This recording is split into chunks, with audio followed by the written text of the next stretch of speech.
Ma dopo che ha vinto Trump e ha perso la Clinton, sia pure prendendo più voti di Trump, si è processata l'informazione americana perché non aveva capito niente. Ma dopo questa scoppolona 60-40 ha mica perso qualcuno dei grandi, piccoli e medi giornali, tutti schierati, spalmati, direi, sdraiati sul sì, a magnificare le sorti progressive della riforma Boschi, del governo Renzi. Io stamattina Marco, detta così ho letto è un po' a 360 gradi. Ma io non lo so, oggi facevo un po' di memoria, no? Ricordando com'è iniziata questa campagna e ricordavo che è iniziata quando è stata presentata la doppietta dell'Italicum e della riforma costituzionale alla fine di marzo del 2014. Renzi era premier da un mese e mezzo. Non è che i giornali avevano un qualche obbligo di schierarsi con il no. Ci hanno lasciati da soli con il no e va bene così, insomma, siamo abituati alla solitudine. Io sto dicendo, ma chi rappresenta nel mondo della carta stampata e delle grandi televisioni, stiamo parlando di tutta Mediaset e tutta Rai che erano schierate apertamente con il sì, chi rappresenta quel 60% di italiani che sono andati a votare non per una cosa di soldi, non per una roba di aumenti di stipendio, diminuzione di tasse, ma per una cosa di principio, cioè la difesa della Costituzione? Chi aveva capito che stava montando questa rabbia? Chi aveva capito che la gente vuole eleggerli i senatori e non li vuole far nominare dai consigli regionali? Chi l'aveva capito che la gente non vuole una riforma costituzionale di cui non si capisce nulla perché è stata scritta coi piedi da un branco di analfabeti?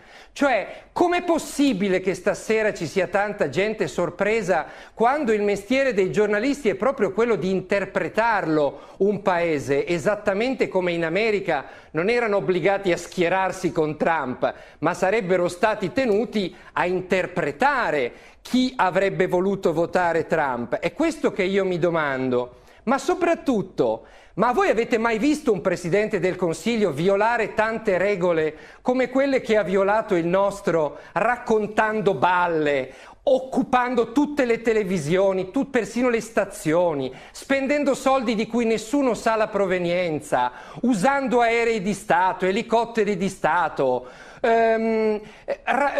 facendo false promesse, sfruttando addirittura il dolore dei malati, presentandosi con una scheda falsa fatta con i trasferelli per illudere la gente che avrebbe eletto ancora i senatori, mentre lo sapevamo tutti che i senatori non saranno più eletti perché lo scrive la riforma. Dov'è tutto questo nelle collezioni dei grandi giornali di questi giorni? È stato nascosto. Dov'è l'arbitro che dovrebbe alzarsi e tirar fuori i cartellini rossi e gialli? Dove sta l'arbitro? C'era qualche simulacro di arbitro quando queste cose le faceva Berlusconi. Adesso che le faceva Renzi, c'è stato il tradimento totale dell'intelligenza, del mondo degli artisti, del mondo della cultura, che semplicemente hanno dimostrato che quando facevano certe battaglie di pseudo-principio contro Berlusconi non difendevano la democrazia, difendevano la loro panza, la loro carriera e il loro partito. Di questo bisognerebbe, secondo me, a mio modesto avviso, parlare. Perché se non lo facciamo noi l'arbitro, ma chi lo fa?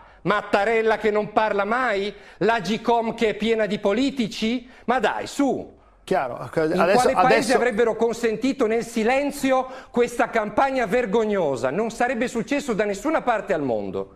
Ma io non volevo dire assolutamente, l'avevo anche premesso, non ho detto che i giornali dovevano schierarsi per il sì. I giornali fanno quello che vogliono, a parte che tutti sanno, almeno quelli che li leggono, e purtroppo siamo in pochi. Parlo da direttore di un giornale di carta, quindi ne vorrei molti di più di lettori dei giornali di carta. Sappiamo benissimo che ci sono modi molto più subdoli di schierare i giornali che non fare un editoriale dicendo noi siamo per il no. Basta o per il sì. Basta per esempio scrivere stamattina, come fa un grande giornale, che ci saranno benefici per i malati dalla riforma costituzionale, rilanciando una delle tante balle che ha raccontato Renzi e che non sono state smontate. Quindi, per me i giornali possono fare quello che vogliono. Io il problema che ponevo è: ma avevano capito, qualcuno aveva capito che c'era questo tsunami in arrivo? Beh, tutti i sondaggi, cioè, Marco, pensavano davvero di fermare... No, i sondaggi mi ricordo che davano 2, 3, 4 punti, non davano 60-40, ma comunque non importa. Ma quello che...